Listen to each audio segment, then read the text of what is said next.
Hello प्यारे दोस्तों, मैं गौरव सिंह। स्वागत है आप सभी का एक नए वीडियो में। दोस्तों आज पढ़ने वाले हैं हम अनंत विस्तार की अचालक प्लेट के निकट वैद्युत क्षेत्र की तीव्रता का व्यंजक। दोस्तों इसके लिए हम एक अचालक प्लेट लेने वाले हैं। हम प्लेट कह सकते हैं, चादर कह सकते हैं, सीट कह सकते हैं। तो दोस्तों मैं एक अचालक प्लेट लेता हूँ।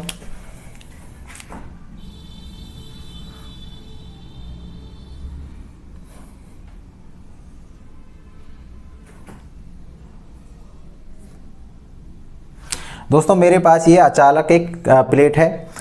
हम जानते हैं कि कोई अचालक प्लेट को दिया गया आवेश, जब किसी अचालक को आवेश दिया जाता है तो वो उसके अंदर विद्यमान रहता है। अगर ये चालक होता तो ये इसके पृष्ठ पर एक समान रूप से विद्यमान हो जाता। तो दोस्तों ये पॉजिटिव चार्ज से क्या है, एक समान रूप से आवेशित है।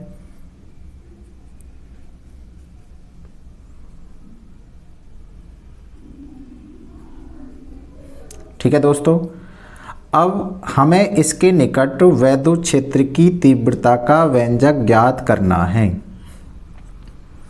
दोस्तों इसके लिए हम इसके मिडिल पॉइंट से, इसका मिडिल पॉइंट मान लिया हमने यहाँ पे है, इसके मिडिल पॉइंट से स्मॉल r दूरी पर एक बिंदु P ले रहे हैं हम, जहाँ हमें वैद्युत क्षेत्र की तीव्रता ज्ञात करनी है। दोस्तों अपने आप में ये अचालक प्लेट है, पॉजिटिव चार्ज है। हम जानते हैं पॉजिटिव चार्ज के कारण जो आपका वैद्युत क्षेत्र होता है वो बाहर की तरफ होता है। दोस्तों अगर पॉजिटिव चार्ज है इसके अंदर तो वैद्युत क्षेत्र इधर होगा तो इधर भी होगा। दोस्तों तो हम एक बिंदु और लेते हैं, उसकी भी दूरी क्या रहने वाली है मिडिल पॉइंट से आपकी, इसको मिडिल पॉइंट मान लेते हैं हम O। इससे भी स्मॉल r दूरी पर दोस्तों एक बिंदु और है P डैश। तो दोस्तों हमें P और P डैश पर वैद्युत क्षेत्र की तीव्रता का व्यंजक ज्ञात करना है। इन दोनों बिंदुओं से वैद्युत क्षेत्र कितना गुजरेगा। दोस्तों हम पढ़ रहे हैं गॉस के नियम के अनुप्रयोग। अब गॉस के नियम के अनुप्रयोग पढ़ने के लिए दोस्तों अगर ऐसा है तो हमें गॉसियन पृष्ठ लेना होता है। और गॉसियन पृष्ठ लेने के लिए दोस्तों क्या करते हैं, हम एक गॉसियन पृष्ठ की परिकल्पना करते हैं और उसके छोटे से आपके क्षेत्रफल अवयव से गुजरने वाला वैद्युत फ्लक्स की गणना करते हैं। उसके बाद हम क्या कर देते हैं, समाकलन। तो दोस्तों मैं एक गॉसियन बेलन लेने वाला हूँ और हम गॉसियन बेलन की कल्पना करते हैं जो आपकी चादर है उसके आर पार। ठीक है, जैसे यह चादर है तो आप इसके आर पार क्या कर रहे हो, एक गॉसियन बेलन की रचना। तो दोस्तों करते हैं गॉसियन बेलन की रचना।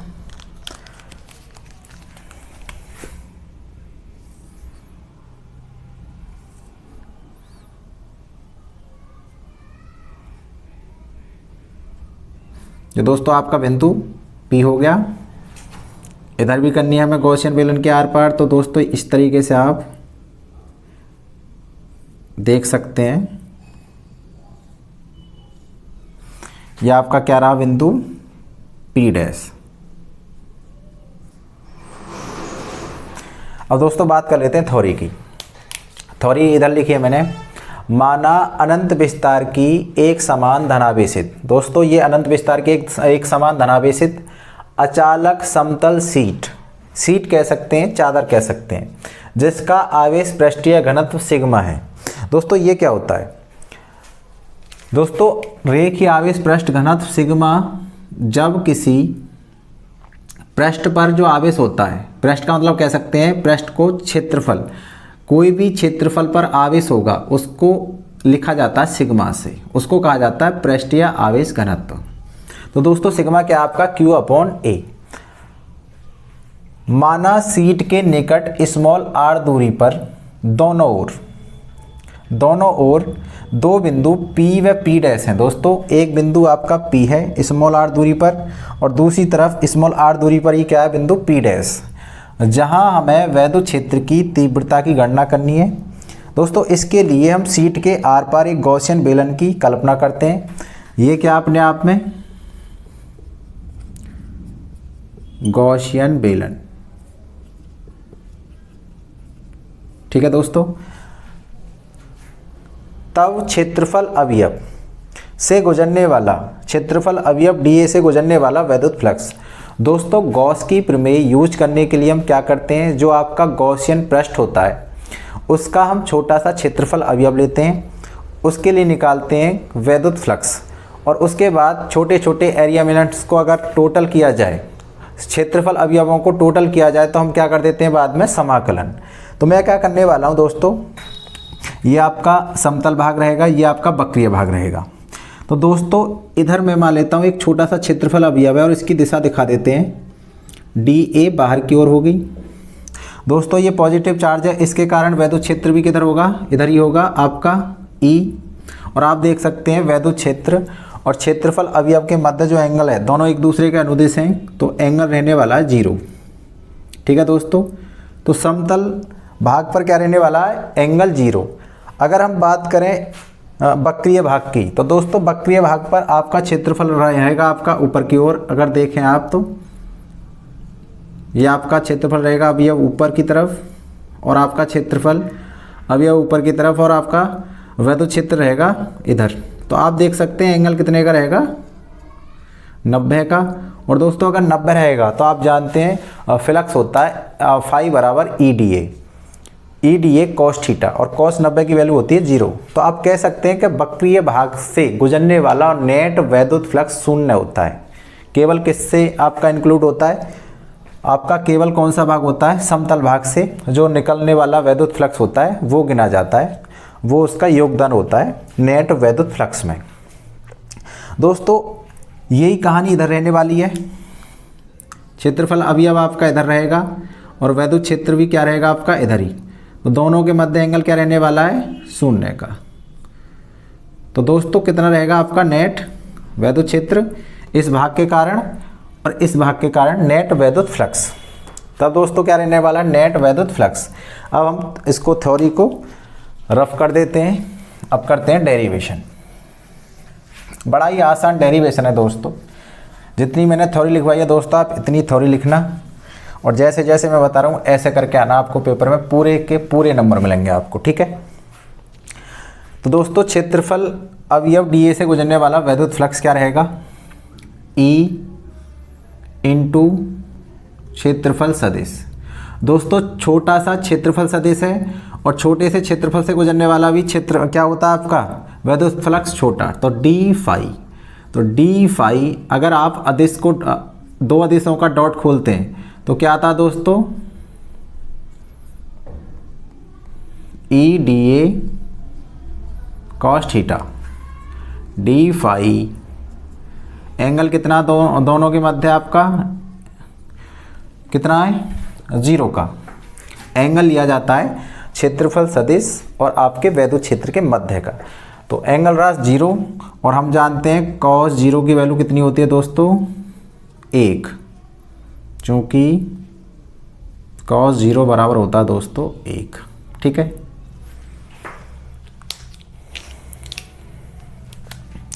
संपूर्ण। तो दोस्तों ये रहेगा आपका किससे, एक भाग से। किससे रहेगा, केवल एक भाग से। ठीक है, अगर दोनों की बात करें तो दोनों की बात कितनी रहने वाली है, जस्ट डबल हो जाएगा। कितना हो जाएगा, डबल हो जाएगा आपका। कितना हो जाएगा, डबल। ठीक है, यहाँ लिख देते हैं दोनों समतल भागों से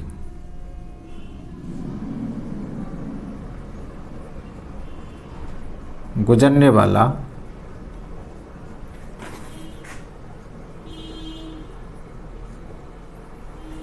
कुल फ्लक्स। दोस्तों कुल फ्लक्स के लिए क्या करें आप, समाकलन डी फाई, और कितना रहेगा समाकलन। दोस्तों कुल की बात आ रही है तो दो आपके समतल भाग हैं, तो 2 इंटू डी ए। ठीक है दोस्तों, 2 की हमने क्या कर दी, मल्टीप्लाई, क्योंकि दो भाग हैं आपके समतल। एक समतल भाग आपका पी वाला, पी डैश वाला, दूसरा भाग कौन सा आपका, पी वाला। तो दोस्तों कितना होगा आपका कुल के लिए समाकलन 2e इंटू डी ए।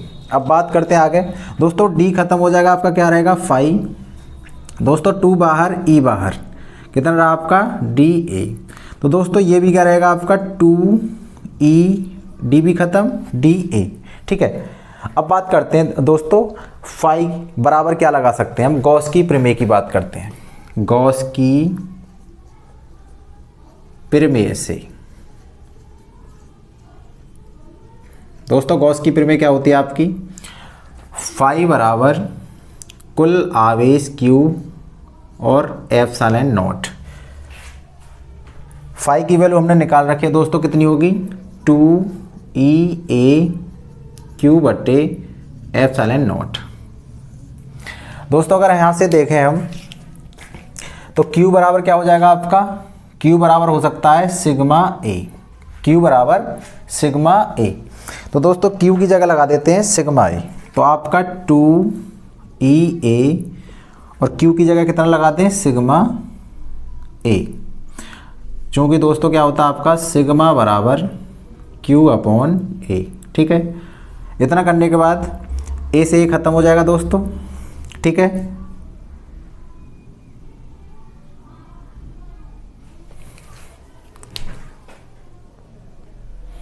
तो दोस्तों सिग्मा A क्या रहा आपका 2EA बराबर सिग्मा A और अपॉन में क्या दोस्तों एप्सिलॉन नॉट। तो A से A खत्म, तो कितना हो गया आपका 2E बराबर सिग्मा अपॉन एप्सिलॉन नॉट, या E बराबर दोस्तों कितना सिग्मा अपॉन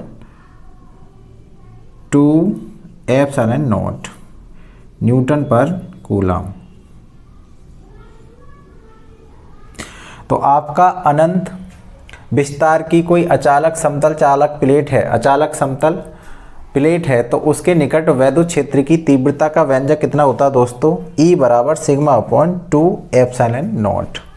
दोस्तों इसमें कहीं भी R नहीं आया है, इसका मतलब इस अचालक प्लेट के निकट के बिंदुओं पर, सभी बिंदुओं पर क्या रहने वाला है, वैद्युत क्षेत्र समान रहने वाला है, क्योंकि इसमें कहीं भी R नहीं आया। अतः वैद्युत क्षेत्र दूरी पर निर्भर नहीं करता निकट के बिंदुओं के लिए। यहाँ भी आपका वैद्युत क्षेत्र इतना रहेगा, यहाँ भी, यहाँ भी, यहाँ भी।